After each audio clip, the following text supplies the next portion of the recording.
You must be saving up properly, right? So, how much do you have?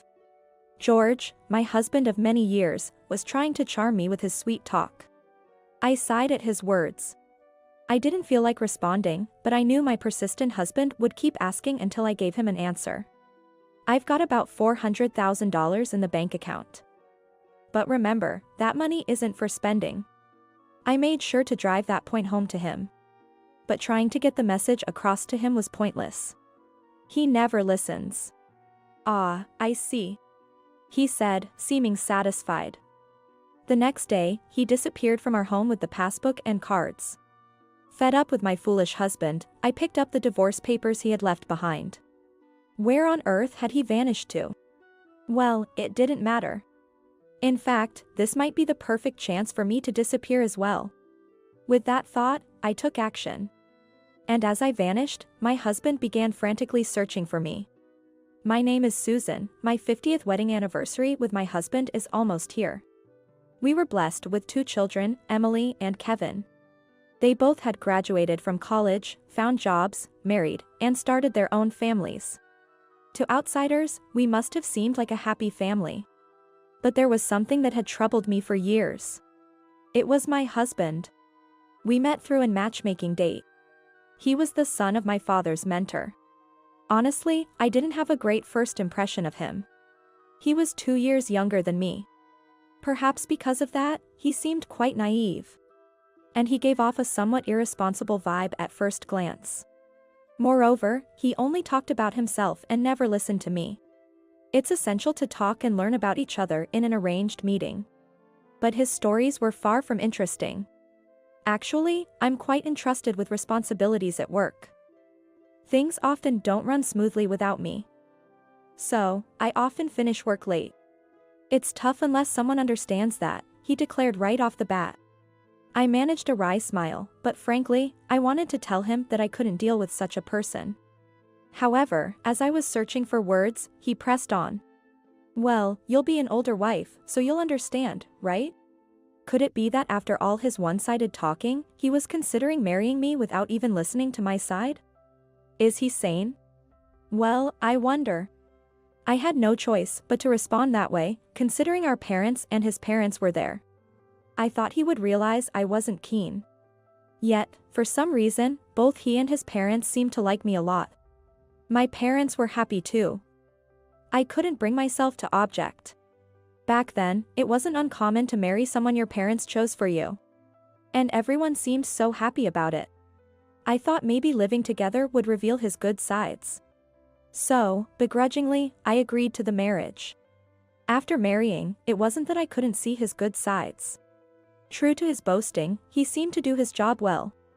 He went to work diligently every day, and although his career advancement wasn't exceptionally rapid, his salary steadily increased. We lived with my in-laws, but both my father-in-law and mother-in-law were kind to me. Despite the fact that my husbands had very few good qualities, we were fortunate in our circumstances and lived a peaceful life. However, as he passed the age of 40, our expenses gradually began to increase. When I asked why, he said it was customary at his company for superiors to treat their subordinates. I understood that much. But at the time, we had a daughter in college and a son in high school. The expenses were so significant that I had to dip into my savings to cover tuition and living costs. I spoke to him about it many times, but his response was always, "Aren't you the one managing it? Just handle it," which was incredibly selfish. Naturally, he didn't listen to my desperate pleas. On top of that, my in-laws fell ill at the same time, adding the burden of caregiving onto me. My husband left everything to me. Even when I suggested hiring a helper, he coldly said, "What are you here for? If you need help, get Emily and Kevin to chip in. Don't waste money. So, could you at least help out a bit? Just helping your father eat would be enough." That was my proposal. But his response was disappointing. "Caregiving isn't my job. If I don't work and bring in money, we'll all be in trouble." He always made plausible excuses like that, never offering a real solution. And on top of that, the frequency and amount of his outings only increased. I never intended to involve the children in caregiving, but seeing my situation, they often helped with household chores. Eventually, after my father-in-law passed away, my mother-in-law followed shortly after. While I was in grief, I can't deny feeling relieved from the burden of caregiving. Years passed.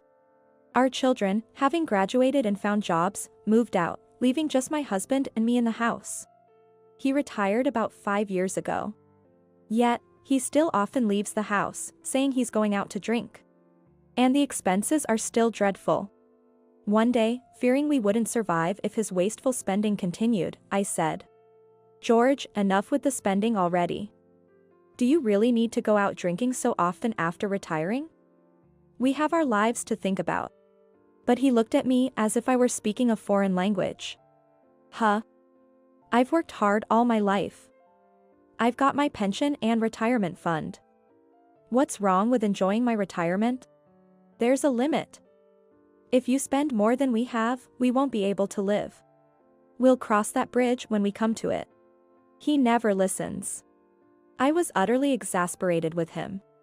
A few days later. What are you looking at? I noticed him frozen, staring at his phone. As I was cleaning, I casually asked. He hurriedly hid his phone, acting suspicious. I thought it was fishy, but I had long lost interest in him. Is he having an affair? No, who would bother with such an inattentive old man? Ooh. No, it's nothing, he said and put away his phone. I continued vacuuming, paying him no mind. Then he spoke up. By the way, you said we were short on money the other day. But knowing you, you must have saved up properly, right? So, how much do you have? I couldn't help but look at him. His tone was almost ingratiating. I was dumbfounded. There's none. You're always the one withdrawing it, so you should know. But I'm talking about other accounts. I tried to dodge the question, but my persistent husband would surely keep asking until I answered. Feeling resigned, I blurted out. I've got about $400,000 in the bank account. But remember, that money isn't free to spend. If it's gone, we're really finished. I made this very clear to him. But making things clear to my husband was just impossible. Ah, I see, he said, looking satisfied. As much as it's embarrassing to admit, this is the man I married. I had anticipated that he would eventually start demanding that money too. But my expectation was betrayed. The next day, he vanished with the passbook and bank cards, leaving only a divorce paper behind. Such a heartless man. To say that my life has been wasted because of him wouldn't be an exaggeration. And yet, this was how he treated me. Taking all the money and running off, he must have thought it didn't matter what became of me. He must have been having an affair. With that thought, I swore to get thorough revenge and filled in the divorce papers. I immediately took action. My husband was the one who got the papers. That alone signified his intentions. After submitting the divorce papers to the court and having them accepted, I felt a weight lifted off my shoulders. I was about to inform my children about it on my phone. I noticed several missed calls. From my husband, no, my ex-husband. I could imagine him calling in desperation. But I owed him no conversation. If I went home, I would likely run into him. So, I immediately contacted my daughter. Hello, Emily? Mom, what's up? I explained the situation to my daughter. About how George ran off with the passbook and cards containing all our money. About submitting the divorce papers. And about the constant incoming calls. Without questioning the divorce, Emily immediately suggested, "Mom, come over to my place for now. It's better if you don't meet Dad." I took her up on her offer and headed to Emily's house. Within 10 minutes of my arrival, the doorbell at Emily's house rang. What should we do? It must be Dad. It's okay. Leave it to me.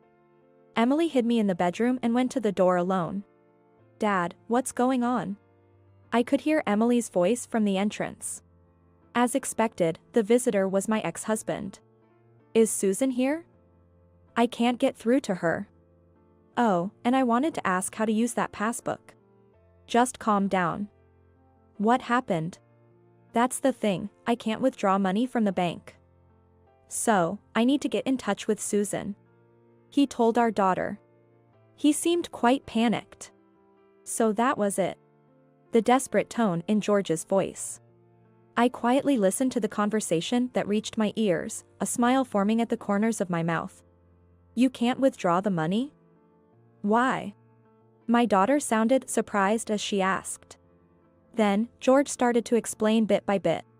It seems there's a theft report on this passbook. I told them it should be fine since I'm her husband. But they won't let me proceed because it's under Susan's name. I need to get in touch with her. The desperation in his voice was almost laughable.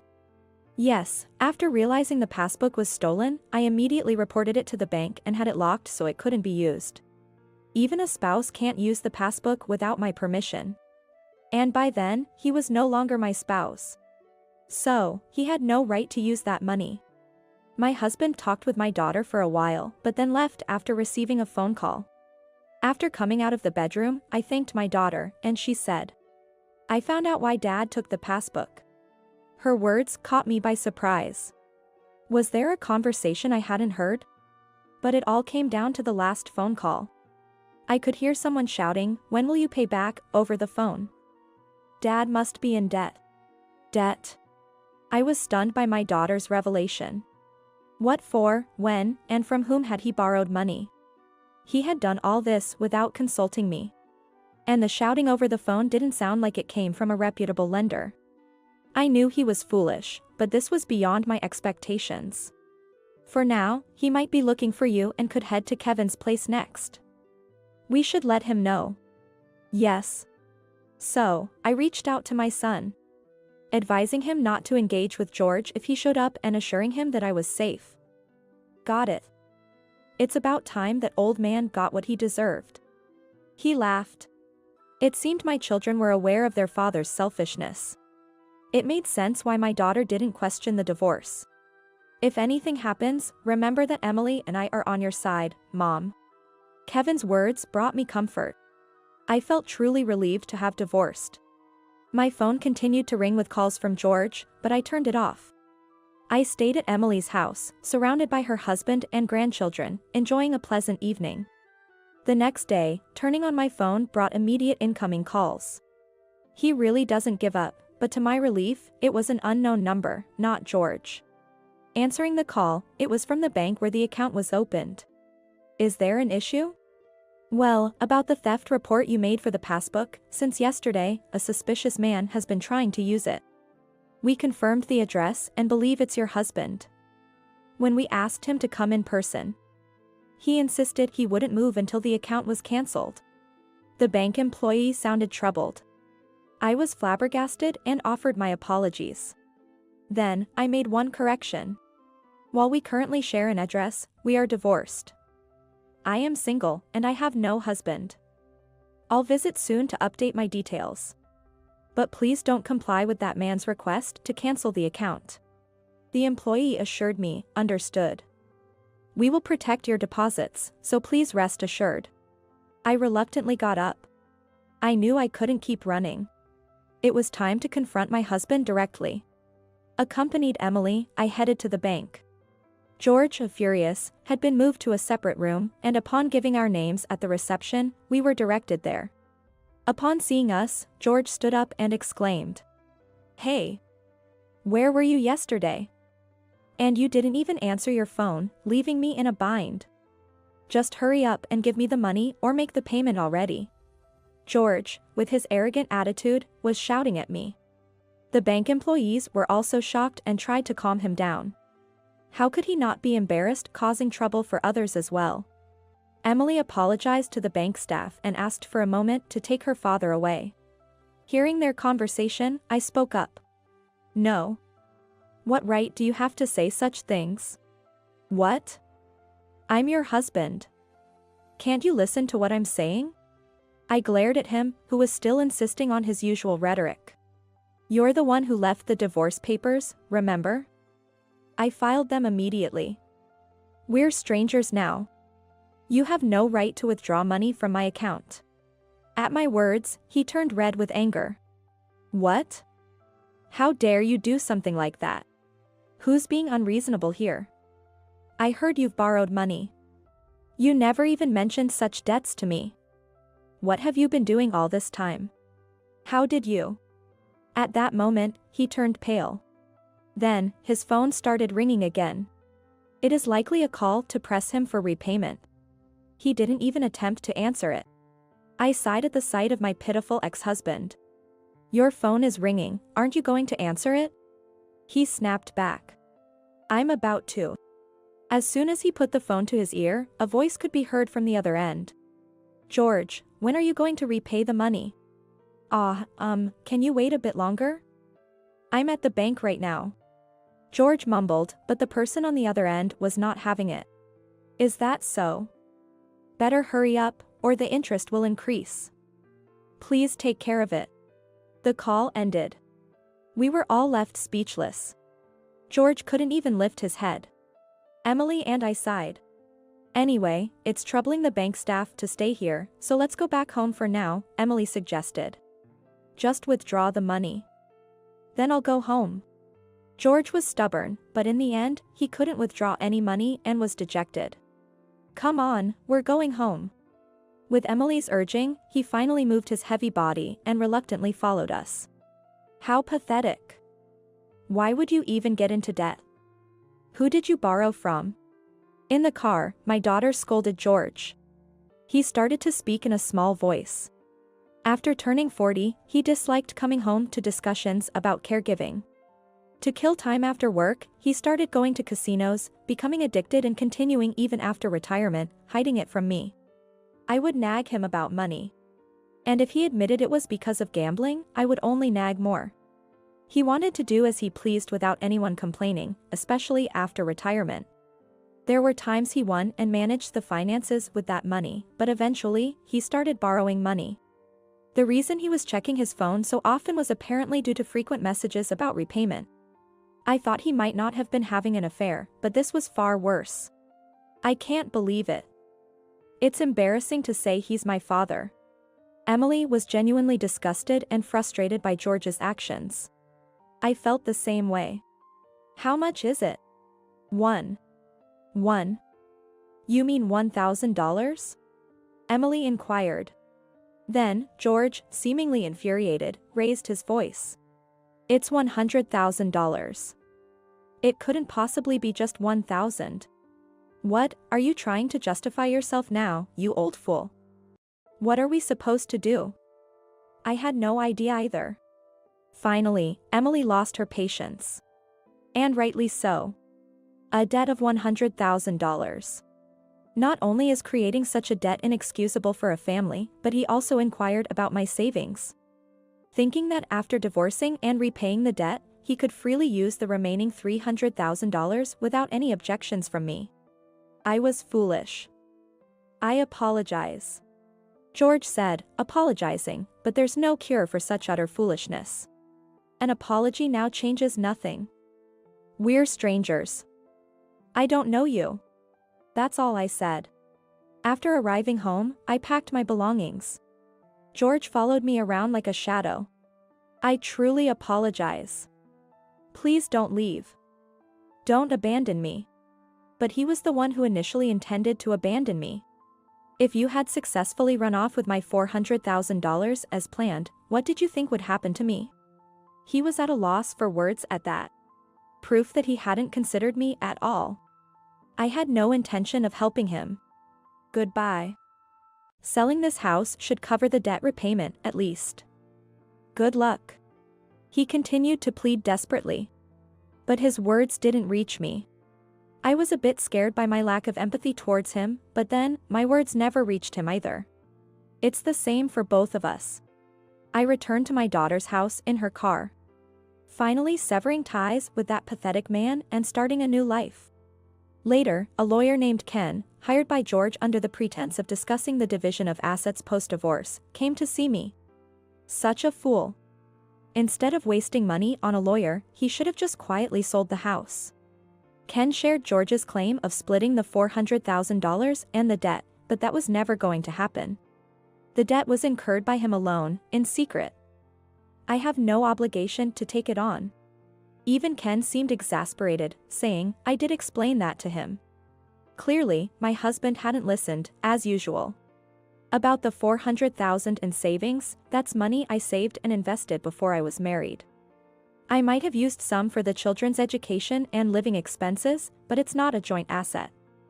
It's my money. Bank transaction records are proof. I made sure to convey that about the money. Then Ken asked, "Is there no joint property? Maybe there's about $5,000 in savings?"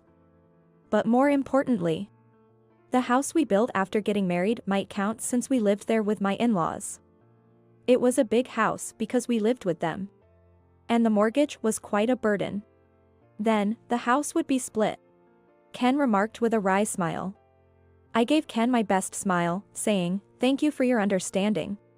Eventually, the house was sold, and I received half of the proceeds as part of the property division. I told him to sell the house and pay off the debt. I didn't want to leave any debt for the children to deal with after he was gone. Honestly, I hadn't planned on taking any money from the sale of the house. But it was his greed that led to this. He shouldn't have suggested dividing the assets. I just followed the proper procedures as he wished. Both my daughter and son laughed heartily when they heard the story. The $100,000 debt included exorbitant interest, so with the lawyer's involvement, George managed to repay it. But I don't know what became of him after losing his house, savings, and family. But as long as there's no remaining debt, it doesn't matter to me. Nothing good comes from associating with such a person. My son also decided to cut ties with him. A sensible decision, I believe. He's now renting an apartment and working day jobs. I hope he realizes this is the consequence of his actions and does his best. My daughter then suggested that I move in with her. I'm happy to spend my days with my grandchildren and daughter.